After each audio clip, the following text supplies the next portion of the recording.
Is there a time in the past when you could have used the Universal Research Ops career ladder?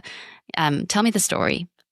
Yeah, absolutely. I think, especially when I was transitioning from a UX researcher or UX research IC into a more of like research ops dedicated role, career ladder at that point would have made such a difference in terms of just kind of guiding my journey and just figuring out what should I be focusing on as I progressed in that role, but also giving me some ammunition to sell that role to companies or organizations to whom that particular thing, like UX research operations, was very new or unheard of. So it's just kind of a very useful plethora of information that I'm pretty sure a lot of us could have used it in the past. But yeah, it's such it's still like, I guess maybe going into pre-adolescence, kind of like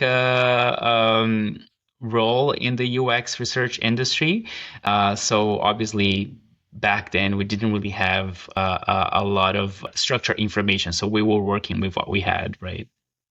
Love that idea of a pre-adolescent profession with pimples and very long legs, all gangly. And what's the most important thing that you think people should notice or look at when they look at the Universal Research Ops career ladder? Yeah, I was thinking about that earlier. I like how those different levels somehow align to the level of UX research maturity that an organization has. So not only this is informing career growth, but it's also informing like this is where you should be focusing on the organization level for to actually evolve your research operations practice. So when you're looking at those different sort of like levels in the career ladder, think about how do they match the level of maturity that you have at your organization so you can hire a person that's willing to not only grow the practice but grow the maturity, the UX maturity with you. What impact do you hope that the Research Ops career ladder will have on the wider industry? Is there any shift that you would like to see? Yeah, I definitely would like to see research operations being a little bit more formalized than it already is. I think we have definitely come far compared to where we were. I remember like the Pillars workshop, and there was like plenty of chapters around the world. I was part of the Montreal chapter, so it just kind of helped put that together. And then just look at us now. Like I think there's definitely a more mature conversations around the practice, and I think that hopefully a career ladder will help cement the importance of the role and the importance of like career growth as a ops professional, UX research ops professional. I'm going to throw in one extra question because you're in a reasonably but becoming less so unique position in that you're the one research hire. There are no researchers. It is fully a democratized environment, which you as a research ops professional are um, innovating. You're the person behind all the systems that make that happen. As a team of one with no research function around you, do you think that the career ladder will help you kind of advocate for your growth? It sounds like a bit of a leading question, but what are your thoughts around that? I think the career ladder can actually help me advocate for um,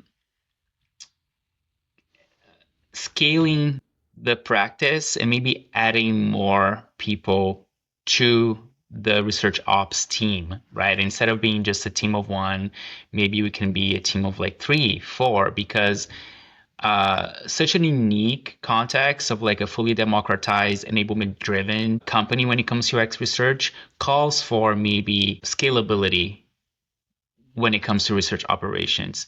And I think the career ladder can help us with that because not only we have IC levels, we also have manager levels.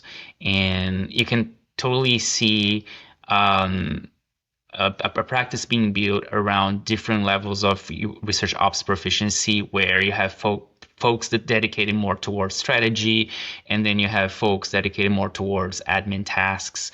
Because as a team of one, you are literally doing all of those things at all times. So, Is there anything that you think, I wish I'd said that, and we can pop in here at the end?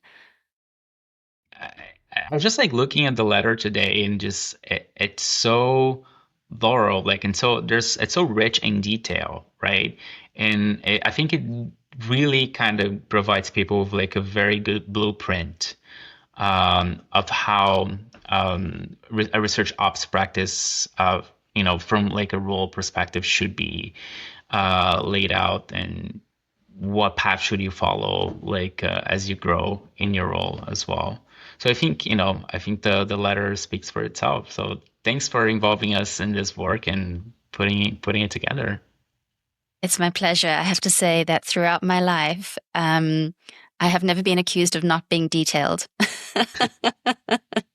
But for us, it's perfect, right? I think even like the book that you wrote, like if you weren't for like that amount of detail, it really get like I find myself just going back, because there's always like a part of my job there's like, well, what would Kate do? And I just like open the book, there's enough detail for me to actually find a good solution, or a good sort of like plan of action. So.